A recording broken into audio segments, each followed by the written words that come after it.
Hello ವಿದ್ಯಾರ್ಥಿಗಳೇ, option entry ಮಾಡ್ತಾ ಇದ್ದೀರಾ? ಆಪ್ಷನ್ ಎಂಟ್ರಿ ಮಾಡೋದಕ್ಕೆ ಲಾಸ್ಟ್ ಡೇಟ್ ಆಗಸ್ಟ್ 3 ಇದೆ. ಕೆಲವು ವಿದ್ಯಾರ್ಥಿಗಳು ಈ ಮಾರ್ಕ್ ರಿಸಲ್ಟ್ ಬಗ್ಗೆ ಡೌಟ್ಸ್ಗಳನ್ನ ಕೇಳಿದರು.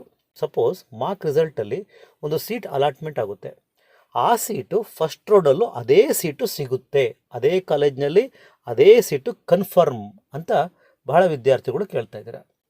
ಈ ರೀತಿ ಆಗ್ಬೋದು, ಆಗದಲ್ಲೇ ಇದ್ದರೂ ಇರಬಹುದು. ಈ ಮಾರ್ಕ್ ರಿಸಲ್ಟ್ ಇದೆಯಲ್ಲ, ಇದೊಂದು ರೀತಿ ರಿಹರ್ಸಲ್ ಇದ್ದಂಗೆ. ಈಗ ನಾಟಕ, ಈ ಡ್ರಾಮಾ ಆಡೋದಕ್ಕಿಂತ ಮುಂಚೆ ಒಂದ್ಸರಿ ರಿಹರ್ಸಲ್ ಮಾಡ್ತಾರೆ, ಆ ರೀತಿ ಇದು mark result is nothing but A rehearsal of real seat allotment. Suppose ಈಗ ನೀವು ಆಪ್ಷನ್ ಎಂಟ್ರಿ ಮಾಡ್ತಾ ಇದ್ದೀರಾ, ಆಪ್ಷನ್ ಎಂಟ್ರಿ ಮುಗಿದ ಮೇಲೆ ಒಂದು 3 days ಆದಮೇಲೆ ಮಾರ್ಕ್ ರಿಸಲ್ಟನ್ನು ಅನೌನ್ಸ್ ಮಾಡುತ್ತೆ KE. ಮಾರ್ಕ್ ರಿಸಲ್ಟ್ ಬಂದಾಗ ಬಹಳಷ್ಟು ವಿದ್ಯಾರ್ಥಿಗಳಿಗೆ ಒಂದು ಸೀಟು ಅಲಾಟ್ ಆಗುತ್ತೆ. ಈಗ ಒಬ್ಬ ವಿದ್ಯಾರ್ಥಿಗೆ ಏನಾದರೂ ಮಾರ್ಕ್ ರಿಸಲ್ಟಲ್ಲಿ ಸ್ಯಾಟಿಸ್ಫ್ಯಾಕ್ಷನ್ ಇರೋ ಒಂದು ಸೀಟ್ ಅಲಾಟ್ ಆಗಲಿಲ್ಲ ಅಂದರೆ, ಆ ವಿದ್ಯಾರ್ಥಿ ಏನು ಮಾಡಬೇಕಪ್ಪ ಅಂದರೆ ಲಾಸ್ಟ್ ಇಯರ್ ಕಟ್ ಆಫ್ನ ಚೆಕ್ ಮಾಡ್ಕೊತಾನೆ. ಚೆಕ್ ಮಾಡಿಕೊಂಡು ಅವನ ರ್ಯಾಂಕಿಗೆ ಯಾವ್ಯಾವ ಕಾಲೇಜುಗಳಲ್ಲಿ ಯಾವ್ಯಾವ ಸೀಟ್ಗಳು ಯಾವ್ಯಾವ ಕೋರ್ಸ್ಗಳು ಅಲಾಟ್ ಆಗಿದೆ ಅಂತ ಚೆಕ್ ಮಾಡ್ಕೊತಾನೆ.